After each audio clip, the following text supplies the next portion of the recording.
जय हिंद सभी को। कैसे हो आप सभी। तो आज की इस वीडियो में एक न्यूज के बारे में बात करने वाले हैं।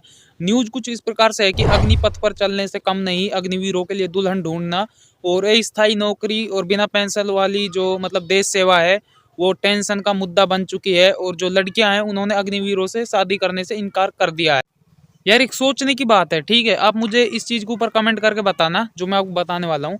आपकी कोई बहन है या फिर आपकी कोई बेटी है, ठीक है, क्या आप एक अग्निवीर से उसकी शादी करना पसंद करोगे? भाई कोई नहीं करेगा, क्योंकि उनकी एक तो 4 साल की नौकरी है, ठीक है, जो कि स्थायी नहीं है। उनको 4 साल बाद वहां से रिटायरमेंट भी मिल सकता है। और प्लस में ना कोई सुविधा है ना कोई पेंशन है, तो ये सारी चीजें हैं। और प्लस में उनको जो है एक खतरनाक खतरनाक एरिया में उनको ड्यूटी मिल रही है, आपको ने देखा भी होगा। और वो ड्यूटी इसलिए कर रहे हैं क्योंकि देखो, अगर वो ऐसे नॉर्मल एरिया में ड्यूटी करते हैं तो उनको 21,000 रुपये मात्र मिलेगा, ठीक है। और ऐसे एरिया में जाते हैं जैसे जम्मू कश्मीर लद्दाख जैसे एरिया में, तो उनकी थोड़ी सैलरी बढ़ जाती है, जिससे उनका थोड़ा सिस्टम बन जाता है। तो इसलिए वो खतरनाक एरिया में ड्यूटी करना पसंद कर रहे हैं। और हर कोई यही सोचेगा अपनी जो बहन बेटी है उसकी शादी करने इसको कि 21,000 रुपये उसको मिल रहा है, इससे अच्छा तो किसी दिहाड़ी मजदूरी करने वाले से उसकी शादी कर देगा, क्योंकि वो भी इतना कमा लेगा। अगर किसी के पास कोई जमीन है या फिर खेत है तो उससे शादी करना पसंद करेगा, या फिर कोई दुकान करता है, कोई मिस्त्री है, तो उससे शादी करना पसंद करेगा, क्योंकि उसका एक स्थायी सिस्टम तो है, उसका एक स्थायी धंधा तो है वो। लेकिन एक अग्निवीर का तो कोई स्थायी सिस्टम नहीं है, क्योंकि उसकी 4 साल की नौकरी है, ना उसको कोई सुविधाएं हैं। तो वो यही सोचेगा कि मैं कहीं ना कहीं अपनी बहन या अपनी बेटी की जो जिंदगी है उसको दाव पे तो नहीं लगा रहा हूँ किसी अग्निवीर से शादी करके। और ये पूरी पूरी न्यूज क्या है वो सारी चीजें मैं आपको इस वीडियो में दिखाऊंगा अभी, ठीक है। एक न्यूज़पेपर है, उसका मेरे पास पूरा एक स्क्रीनशॉट है, सारी चीजें मैं आपको लाइव दिखाऊंगा आपकी स्क्रीन पर, आखिर ये पूरा पूरा मुद्दा है क्या, ठीक है।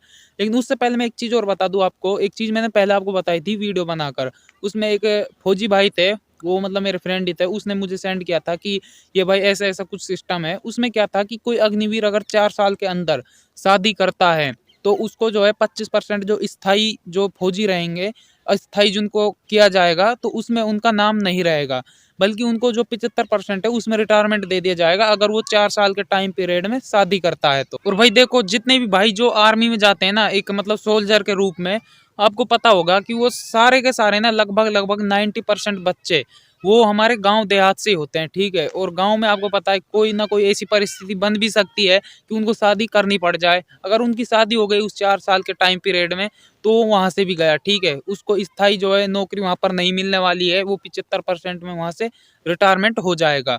तो ये था, ठीक है। अब वो न्यूज क्या है, पूरी पूरी न्यूज अब आप वो समझिए। ये देख लो भाई, आप यहाँ पर देख सकते हो, उत्तराखंड की लड़कियां अग्निवीरों के आए रिश्तों को नकारने लगी।